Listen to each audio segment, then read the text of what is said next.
Polisi mengejar rekam jejak pelaku penembakan kantor MUI Mustopa hingga ke kampung halamannya di Pesawaran di Lampung. Pelaku yang menyebut dirinya adalah utusan ini sudah 2 kali mendatangi kantor MUI sebelum melakukan penembakan dengan airsoft gun. Sudah bergabung bersama kami melalui sambungan Zoom ada Wakil Ketua Umum MUI Anwar Abbas dan pengamat militer dan intelijen Ridwan Habib. Selamat siang Pak Anwar, selamat siang Pak Ridwan. Ya, selamat siang. Assalamualaikum warahmatullahi wabarakatuh. Waalaikumsalam. Baik, saya mau ke Pak Ridwan terlebih dahulu. Bapak, ini terkait dengan banyak yang berspekulasi apakah memang benar ini tidak terafiliasi dengan kelompok teroris lainnya atau benarkah bisa dipastikan dia bertindak sendiri untuk kepentingan yang dia tulis di dalam surat tersebut? Ya, dalam analisa kami yang mempelajari tentang kajian terorisme sejak tahun 2002, memang tidak ada keterkaitan apapun ya dengan jejaring yang ada saat ini. Misalnya dengan Pro-ISIS, JAD, JAK, XNII, Al-Qaeda, dan yang semacamnya. Kita sampai hari ini kami dan teman-teman akademisi yang meneliti teror berkesimpulan bahwa memang pelaku ini melakukan aksinya sendirian karena gangguan kejiwaan ya. Tentu saja teman-teman dari bidang psikologi yang akan bisa memastikan itu, yang memang secara akademis mempelajari tentang psikologi, akan tetapi setidaknya dari data-data permulaan yang ada, kami belum bisa atau tidak menemukan keterkaitan pelaku dengan kelompok teror konvensional sebagaimana yang selama ini kita pelajari dan monitor di Indonesia. Jadi kalau dipelajari ini tidak ada yang mengarah ke mungkin terafiliasi dengan kelompok teroris. Pak Anwar, narasi yang disampaikan adalah untuk menyatukan umat Islam, ini adalah salah satu yang disampaikan. Dan ini menyerang dialamatkan khusus ke MUI. Apa tanggapan Anda karena yang ditujukan ini khusus kepada MUI bukan yang lain? Ya, kalau bagi saya ya ide menyatukan umat itu kan bagus ya. Ya, kita menginginkan supaya umat Islam tidak hanya, yang dia inginkan tidak hanya umat Islam Indonesia, tapi umat Islam dunia kan. Supaya bersatu gitu kan. Dan kalau sana itu bisa diwujudkan, nah, yang namanya Islam itu kan rahmatan lil alamin ya. Semua orang akan bisa mendapatkan rahmat, tidak hanya yang beragama Islam ya, akan bisa merasakan nikmatnya gitu. Cuma kan apa namanya ya, dia berkaitan dialah yang harus mewakili Nabi begitu ya. Ya dialah yang punya hak untuk melakukan itu gitu, sehingga kesan saya setelah membaca surat dia itu ya, dia meminta supaya MUI ya mendukung ya diri mungkin barangkali ya. Saya ini tidak bisa dilihat karena tidak bisa buka HP saya ini.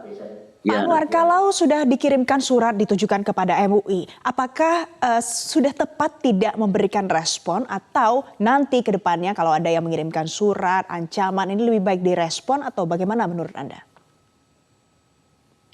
Ya kalau mengancam kan tidak boleh dalam kehidupan kita ini ya. Tidak hanya dalam kehidupan berbangsa, bernegara ya. Dalam kehidupan bertetangga, berumah tangga pun juga tidak boleh mengancam gitu kan. Ya oleh karena itu kalau seandainya ada orang yang mengancam pihak lain, ya itu jatuhnya ke pidana itu. Dan kalau sudah berkaitan dengan pidana, ya itu tugas polisi untuk mengurusnya. Dan saya rasa polisi kan sudah turun sekarang ini kan begitu ya. Oh iya betul. Pak Anwar, tapi sebelumnya ia menyatakan ini sudah surat yang ke-6. Ada surat sebelumnya yang juga sudah disampaikan. Di dalam surat itu juga ada ancamannya. Apakah sebelumnya dilaporkan ke pihak berwenang?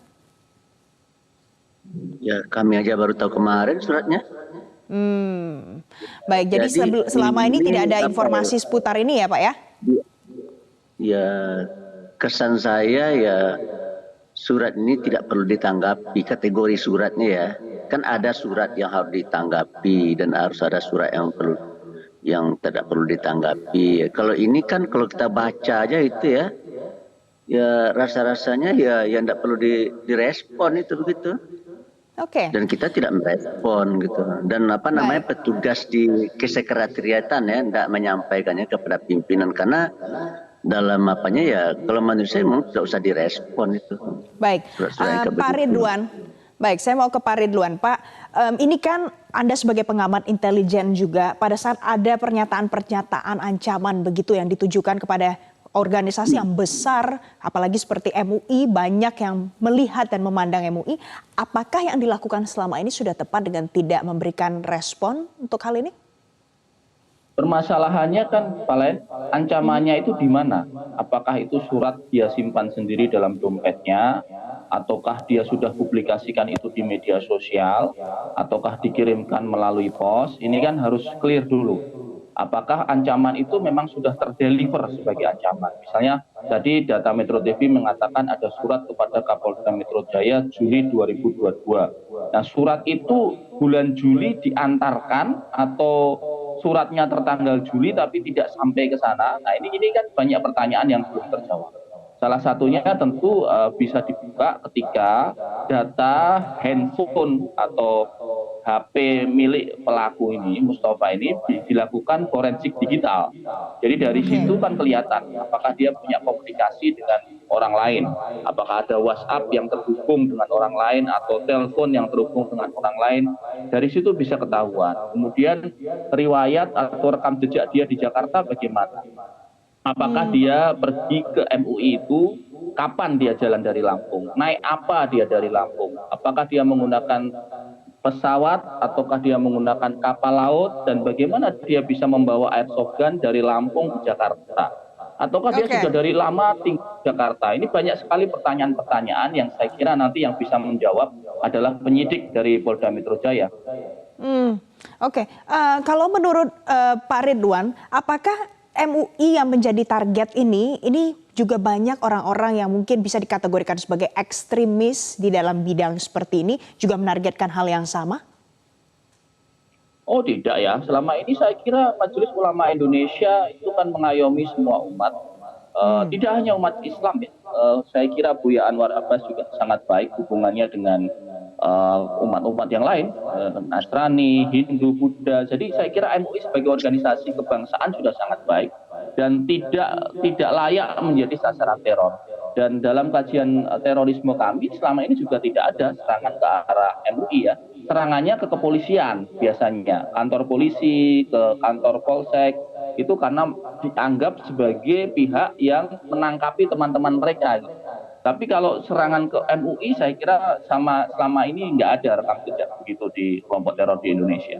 Baik, ada narasi agama, juga ada kalau kita lihat pada kajian terorisme ini seperti seakan-akan sudah siap ada airsoft gun-nya, kemudian ada surat ancaman, datang jauh-jauh sampai ke Jakarta. Pemirsa jangan kemana-mana, nanti kita masih akan bahas putar hal ini, masih dengan Pak Anwar Abbas dan juga Ridwan Habib, masih terkait dengan penembakan di MUI. Tetaplah bersama kami.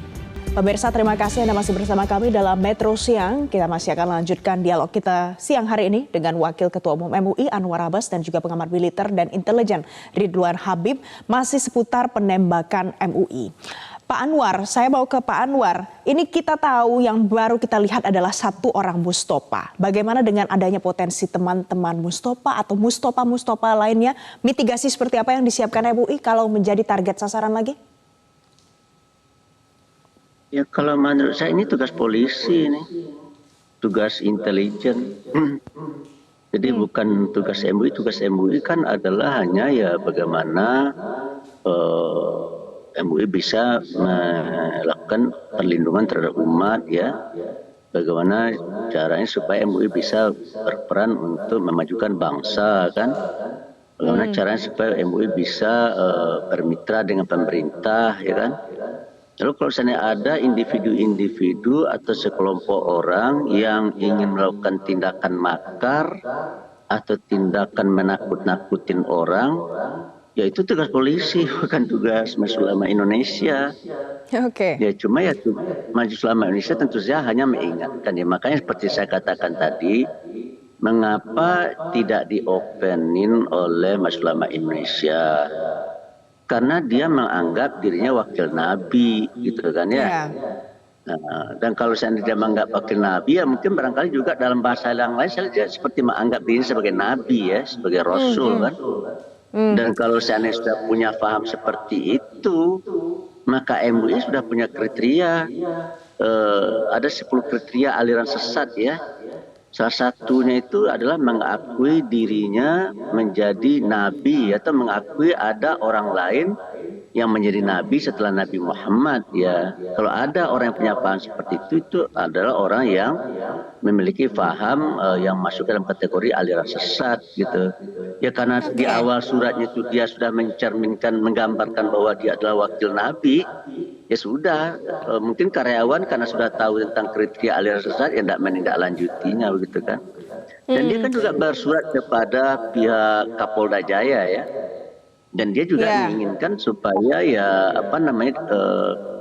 Kapolda menjembatani antara ya dia dengan dia dengan MUI gitu kan. Bahkan MUI-nya disebut MUI Republik Indonesia gitu kan. Jadi menurut saya kalau seandainya kita lihat Kapolda juga sudah tahu. Cuma yang jadi persoalan bagi saya adalah betulkah surat ini sudah betul-betul sampai gitu ya? Ya kepada Kapolda atau kepada MUI ya. Kalau di MUI kan sudah jelas-jelas sampai 1 gitu ya. Tapi itu kapan saya belum sempat cek, baru hari ini mau ditanyakan lagi. Kapan itu surat sampai 1 ya. Jadi Bapak mengkategorisasikan Mustopa sebagai salah satu yang masuk dan punya aliran sesat. Kalau sudah ada teridentifikasi seperti itu, pendekatan apa mungkin yang bisa dilakukan MUI, Pak? Atau semuanya diserahkan kepada polisi saja? Enggak, kalau seandainya aliran sesat kan harus dibina.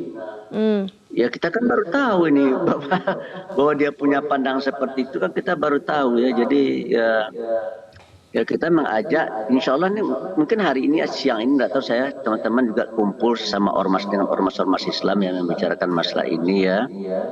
Ya jadi ternyata memang ada orang-orang atau kelompok-kelompok tertentu yang memang punya pandangan ya. Ada yang masuk kategori aliran sesat ya. Dan kalau seandainya sudah ada yang menyangkut masalah politik gitu ya. Kalau politik kan bukan ranahnya MUI ya. Kalau masalah keagamaan kan Pak Ridwan, ini kan masuk ke dalam kategori sebagai kelompok aliran sesat kalau menurut MUI. Nah, sebagai pengamat intelijen Indonesia apakah punya pemetaan untuk hal-hal seperti ini? Ya, saya kira kalau menyimpulkan bahwa Mustopa ikut aliran sesat, saya kira masih terburu-buru ya. Karena bisa saja itu adalah gangguan kejiwaan pribadi. Dan setahu saya, Polda Metro Jaya, Pak Kapolda, Pak Irjen Karyoto sudah membentuk tim psikologi dan juga melibatkan teman-teman kami di psikologi jurusan psikologi Universitas Indonesia untuk melakukan pemeriksaan forensik ya, data-data kejiwaan, wawancara istrinya, wawancara keluarganya, untuk benar-benar memastikan bagaimana situasi psikologisnya dia. Nanti tentu Polri yang akan mengatakan. Nah, adapun tentang pertanyaan Valen soal monitoring aliran sesat, saya kira punya lah pasti, intelijen punya, Kementerian Dalam Negeri juga punya, dan dulu kan ingat ada rame-rame Gavatar dan sebagainya itu, saya kira itu terus dimonitor. Akan tetapi kembali ke kasus ini kan kasus perorangan, bukan kelompok yang menyerang, tapi ini kasus perorangan. Maka yang perlu ditanyakan segera adalah saya kira RT RW-nya ya, RT RW-nya di Lampung. RT RW-nya tempat dia tinggal, kemudian apakah ada konflik dengan RT RW dengan warga sekitar, itu saya kira nanti akan kelihatan. Apakah pernah ada bimbingan dari ulama setempat di Lampung, itu jadi nanti akan kelihatan. Saya sedikit menjelas, saya sedikit selain. Boleh silakan ya, Pak Anwar. Aliran sesat kalau seandainya dia sudah punya pengikut ya, dan dia sudah menyebarkan fahamnya dan mengajak orang untuk bergabung dengannya, itu memang aliran sesat. Tapi ini kan seperti dikatakan Pak Ridwan, ini terkesannya masih individual ya. Jadi ini bukan aliran sesat tapi faham sesat menurut saya. Jadi menurut Pak Anwar dia punya paham yang sesat dan menyerang MUI. Ada orang yang punya paham sesat ya, yang menganggap dirinya nabi itu atau mewakili nabi itu sudah jelas sesat, tidak ada enggaknya itu ya. Dan itu sudah masuk kriteria. Tapi karena dia berjalan sendiri, dalam pantauan saya dia berjalan sendiri ya. Tapi tidak tahulah ya, nanti kan mungkin barangkali pihak kepolisian yang bisa mengungkap. Kalau dia sendiri, istilahnya tidak tepat aliran sesat ya, cuma faham sesat. Kalau aliran itu sudah ada pengikutnya dan dia menyebarluaskannya kepada orang lain supaya orang lain ikut paham dia, gitu. Jadi aliran dia. Baik, jadi karena sekarang kita masih punya banyak spekulasi.